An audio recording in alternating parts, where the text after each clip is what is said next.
Hello, and welcome to another edition of Spoken Voices. We're glad you can join us, and as you can see, we're back in the studio. We're happy to be here. It's been a little while. Everything I know you guys have seen is either we're out in the area or we're recording somewhere else, where today we're back in the studio. Hope that this can last a long time, because we really miss being here. We hope that you're okay. We hope that everybody's doing well. We hope that everybody's doing what they need to do to stay well and to let other people stay well as well. Today, we have a guest, which is really making me happy because it's been a while. Today's guest is Leah Joy Pearson. Not only an author, a poet, an entertainer, but a master of many things. So at this point, we're going to introduce Leah Joy. Hi. How are you? Good. How are you? I am so glad to have you here today. Thank you so much for having me. I'm very excited to be in a studio. This is cool. Not a problem. So let's start off by you telling us a little bit about yourself. Okay. All right. Well, as you said, I'm a poet, spoken word artist to be exact, because there's different types of poetry that people do. My poetry, yes, I love the written word and writing and putting things together, but my true passion is in performing. I like getting up on stage. I like seeing the audience reaction to some of the ideas I'm putting up there. And I accredit it to my theater background. Okay. I spent many years in theater and out in LA doing auditioning for commercials and plays and independent film and all that stuff.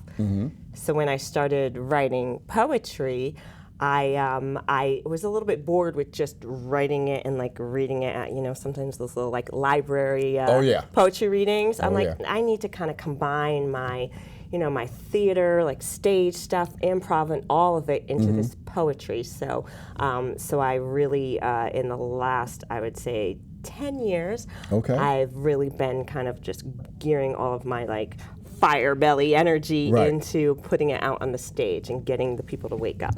So when did you start? How old were you when you decided, okay, I love this? This is what I want to do. Yeah. I know you said it started with theater. Yeah. So when did you get that bug? So interesting, because it took me a while to get to poetry, but 7 years old is my earliest memory of wanting to be in theater. I was really into musical theater. I wanted to grow up and live in New York. I did my first play. I was 12 years old. Oh, wow. And I've been performing ever since. And poetry is kind of one of those things especially when you're like an actor, probably if you're a musician too, but everybody I think who is a creative writes a little poetry. I think it sort of goes with the whole package. Right. And so in high school and when I was younger, I dabbled a little bit for fun, but I never really knew about the world of poetry. I didn't know at all that there were poets who perform. So it wasn't until I left LA and I left my career of acting, moved back to Connecticut, which is my hometown. Oh, you're from Connecticut? I'm from Connecticut, oh, really? What part? Yeah, Shelton. Shelton, okay. The Valley. Okay. Valley girl. You're Valley.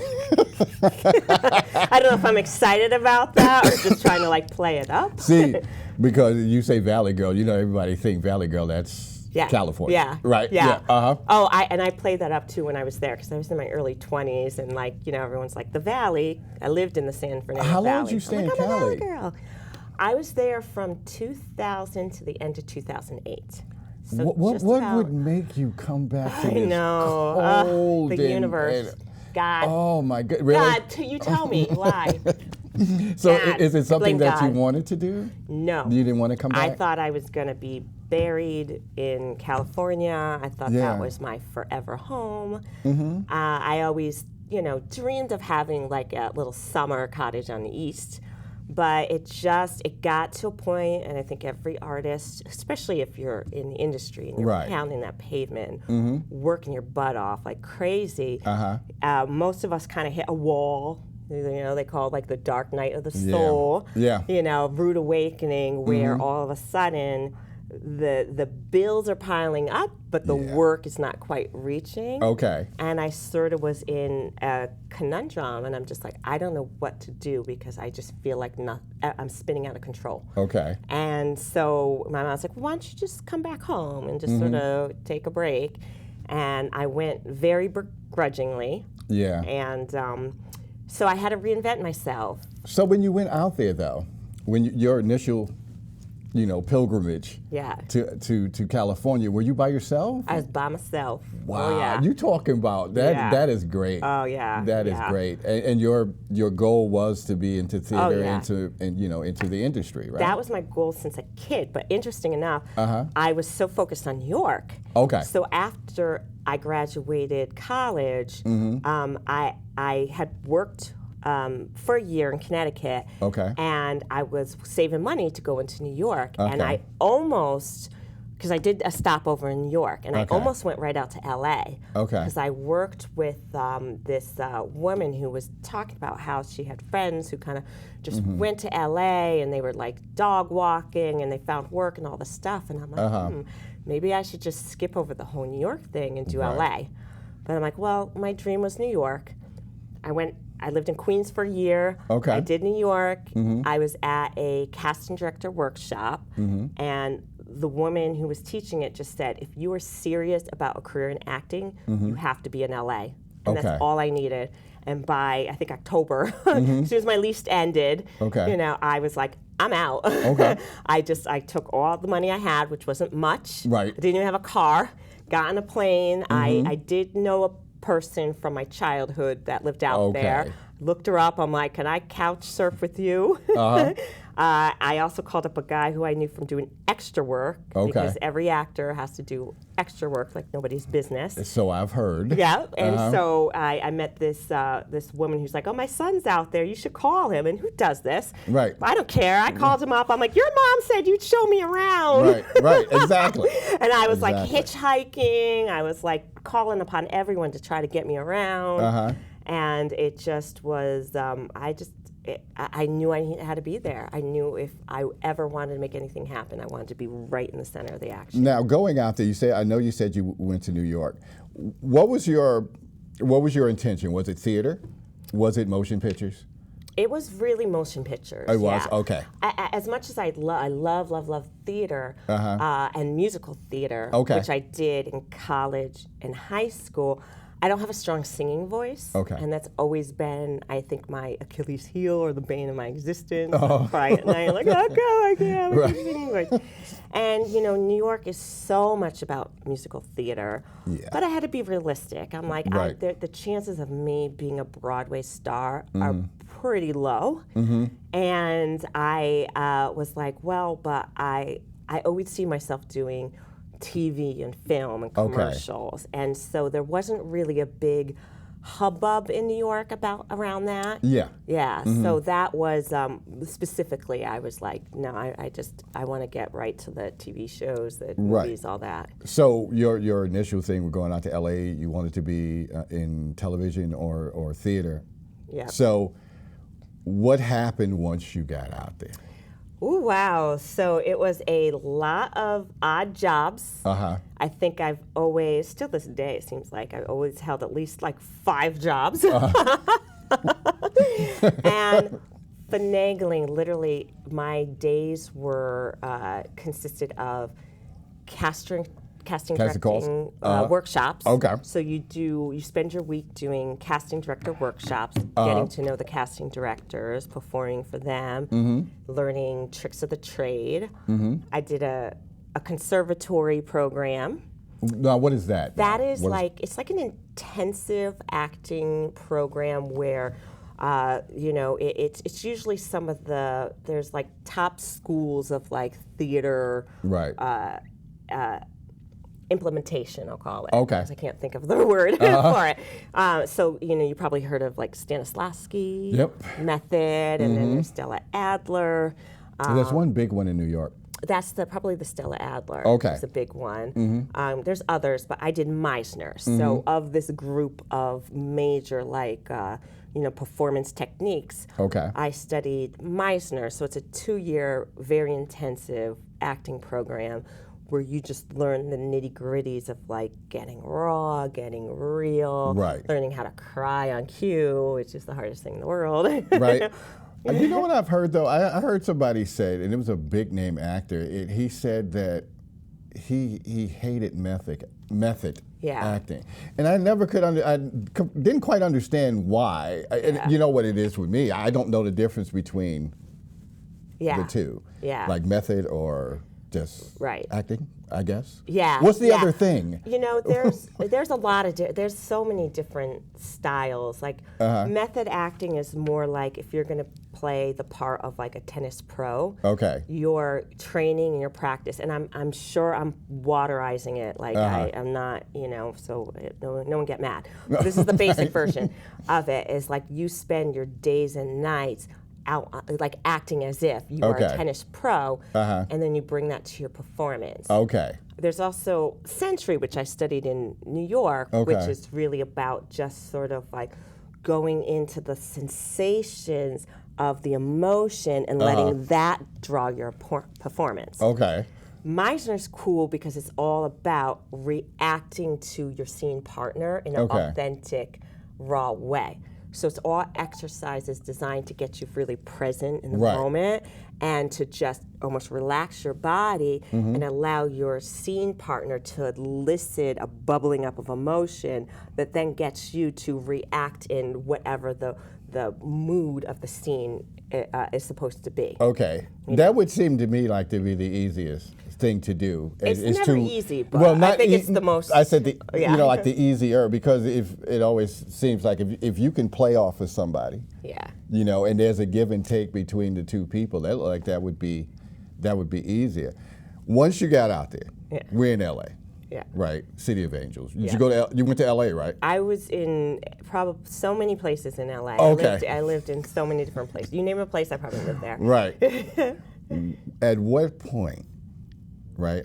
How long did it take for you to go, this ain't working? You know, I don't want to be, you know, maybe it's just not working out for me. Maybe I should, you know, do New York again or come back home and reassess what I'm doing. How long did it take you to do that? You know, it really, it kind of jumped on my back. I never contemplated it. It smacked me in the head. I really had no mental cognition about giving up. Or letting go. Yeah. Because you're trained to be like, you know, as long as you keep going, you never give up, you'll make it. So don't even have that thought. So it really kind of within a week, it all unraveled within a week. You know, the 2008 housing crash happened. I remember that. Yes. So what happened in LA, you may remember this, is that like all the houses that got foreclosed upon, all those people started renting. Yes. So the rents like skyrocketed. My roommate moved out, and I was right in Hollywood, right over the Kodak Theater, you know, the Roosevelt Hotel. I called it Club Med, and I couldn't find another roommate, and my rent was doubling. And at that point, I'd spent a couple months, full disclosure, paying my rent through credit card checks. Which is not sustainable. No. But as every actor out there, they're like, well, right around the corner, you know, success is right there. So I know, I'm like, there's a million actors, whoever hears this will look at that and go, Dag, I remember doing that too. Yeah. We all kind of do it, so we all think it's okay. And you're there. It's like you hold on for dear life. Yeah. You really do. Because it's your life. It's your life. This is the thing that you want to do. Yeah. And so I held on for dear mofo, I won't swear, but you guys know the feeling. I held on for mofo life until it got to the point where it was like I just was financially under. Right. And I really didn't have a choice. So it was kind of like, I kind of was sitting on the floor in my apartment sort of hyperventilating, and literally I'm like, well, what am I going to do? And then it was literally within a week I had gotten rid of all my stuff and got a plane ticket and was out of there. So it happened in such a whirlwind. I think if I really sat and mapped it out, I wouldn't have done it. Right. But in retrospect, it was really the only possibility. I needed a fresh start. So when you got back, you came back to Connecticut. Yeah. Right, straight back to Connecticut. At what point did you say, did you sit down and contemplate what am I going to do next and whatnot, and all of a sudden you hit the poetry thing? So luckily I had been, because you had asked the question earlier, when did I really get into poetry and thinking about it? Actually, I started really getting kind of hardcore into poetry a few years before I left LA, actually. Okay. It wasn't my main thing, you know, so I kind of saw it as a peripheral, but the reality is I was pretty committed to that as well. Right. In about 2003, 2004, I think it was, I met a group of people who were running an open mic in Hollywood, and it was called Expression Mondays, and that was a group of people who did mainly like slam poetry. Right. And could you explain that to the people? Slam poetry, oh, I'm going to butcher it. Because I know what it is. Butcher it. It's, I'll give it in my terms of what it is. It's a very structured type of spoken word where you are kind of like, you're tackling social issues, important issues, but in a very specific rhythm of meter. And when you get to the kind of like advanced level, the people who do like competitions and stuff, there's a time limit that you have to meet. Like I said, a subject matter you have to meet, and some other stuff that they score on. Right. So it's kind of like an in-your-face type of poetry. It's like almost like, you know, rap but not set to music. Right. Okay. You know, but in, like I said, that the kind of metered time length package. Okay.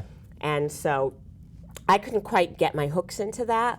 So I started doing, well, actually, the guy who hosted the open mic looked at me and said, "You're a poet." Right. And I was like, "Oh, okay." And so I went home and I, you know, was like, "Okay, I'm going to try writing." And I was trying to do it in the slam style, but didn't quite work. But what happened was I found my own voice. Okay. You know, and so I'm like, you know what?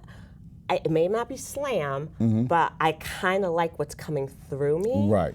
And what was kind of cool about it, which is why I made it sort of my my teddy bear of performance, my comfort of performance, was the difference between doing my poetry and acting. Is acting, you are memorizing, taking other people's words, and you're morphing yourself into someone else's character.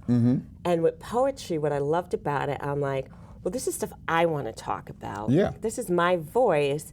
And the good thing is, when I show up to perform, I can be in any mood I want. I don't have to try to gear into whatever character. Like if I'm, you know, if I'm cranky, I can still do a poem cranky. If I'm happy, I can do it happy. But don't you find that poetry is really, really, really personal? Yes. It's personal stuff that's coming out of you. Yes. And it's like you said, it's almost like rap or music or a songwriter who writes a song. Yeah. It's his song. It's what he or she is feeling at the time. Yeah. And I think for me, poetry it means a lot because it is personal. Yeah. That's you. Yeah. You're bearing everything. You bearing yourself. Have to. In front, like, because you perform. Yeah. You're bearing yourself. Like, again, let me get, because I got to do this, right? She's an author. Talk about bearing the soul, my title of my book. this is her book, right? This is her book. Literally, poems from my broken heart. Yes. Okay, so when you read, because I want everybody to go and get this book, but when you sat down and you wrote this, right? Yeah. How long did it take you to do it?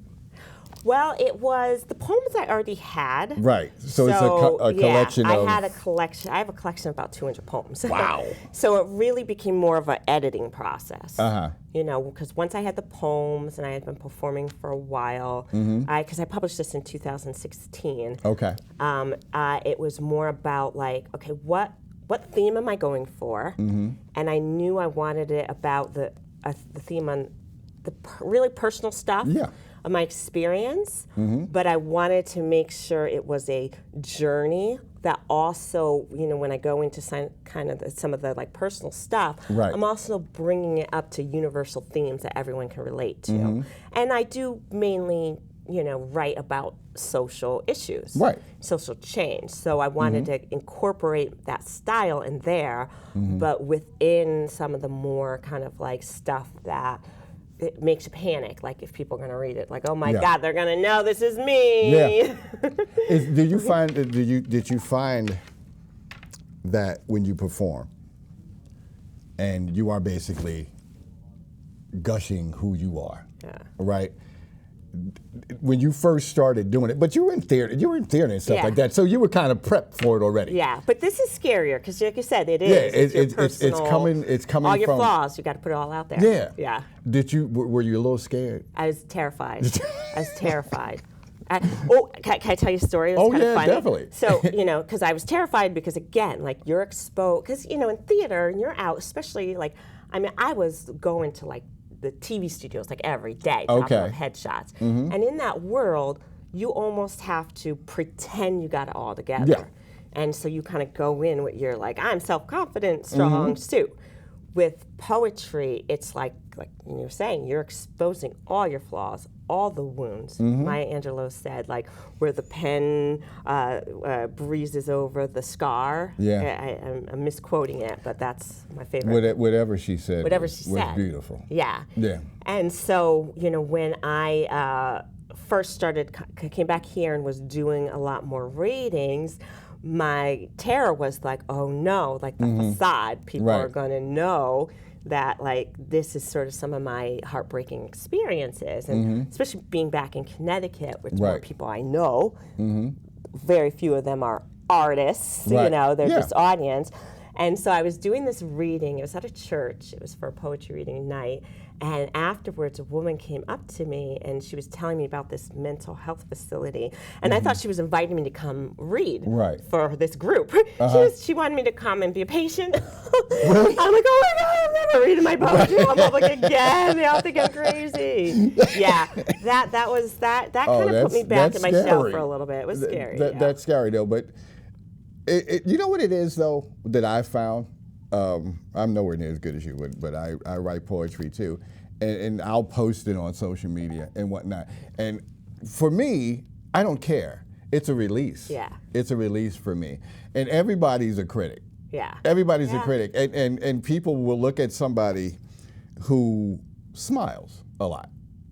There's something wrong with it. Yeah. Right. There's something wrong. Why is that person so happy? Yeah. The question is, I always ask, why are you so miserable? Right. You know? Or why do you care? Right. Exactly. Why are you so concerned? Why do you care? When we write poetry, and you more so than me, there is a motivating force, I always feel, behind it. Because I've written a lot of stuff lately because my mom passed away the beginning of the year. Oh, I'm sorry. So that brought out emotions. And I figure I can write better than I can cry. Yeah. So me too. What you think is the main motivator for you to be able to go on stage, bare your soul, write what you write, what's coming from your soul? Yeah. What is your motivation? What motivated you? Same thing. I can write better than I can cry. It's like it's easy to kind of cry about sort of the mundane things, but the stuff that really is like buried deep down in there, especially from childhood, especially the stuff that as adults we're not supposed to be so sensitive about. Right. That was my motivation. It really was. It was like I said before, it was kind of like my therapeutic teddy bear. Right. To help ease the pressure off of what I was doing in the acting world, which is very high pressure. And so the performance part, I was with this group in LA, but it was more like a family, so it didn't feel as exposed. When I didn't truly end acting, but I did it more on a community level as opposed to professional level. It was a natural marriage to bring my performance to my poetry, and that was a little bit harder because you can't forget that a lot of the stuff I'm writing in a place of despair. Right. And now I am going to put it up on a bigger platform. But I really had no choice just because I had all of this performance energy that was going nowhere. Yeah. And I'm like, but I'm doing this poetry. Right. So why not? It was sort of life duh. Yeah, it is though. And I like I say, you can always look at it, especially you being in the business, and my producer, my wife, is in the business too. And I always tell her, I can look at something, I can look at a person that's doing spoken word, right? I can look at a movie and see somebody's just winging it. You know, they're going through the motions and whatnot. You know, I love Denzel Washington, right? I can tell when he makes a movie, it's just going through the motions. Then I can look at Fences, right? Him and Viola Davis, right? They didn't go through the motions on that. They hit the everything, and you can tell when somebody is basically doing it from there. When it's coming from here. And whatnot. And you can't show up to a play like Fences and phone it in, because all the theater like junkies are going to have your neck. They're like, you do not decimate a classic. No, exactly. One of your action films that like your tried and true audience are going to see. Fine, whatever. Right. Well, we're at the end of this show, but we're going to have Leah Joy back for the next show. So we're going to end it here, but we have more. She's going to perform for us a little bit. She's going to do her thing. So, as always, I say get this. Him to perform with me. Yeah, that should be fun. So, like I always say at the end of every show, man makes plans, God smiles. Be careful, take care of yourself, and we'll see you on the next episode of Spoken Voices. Please take care.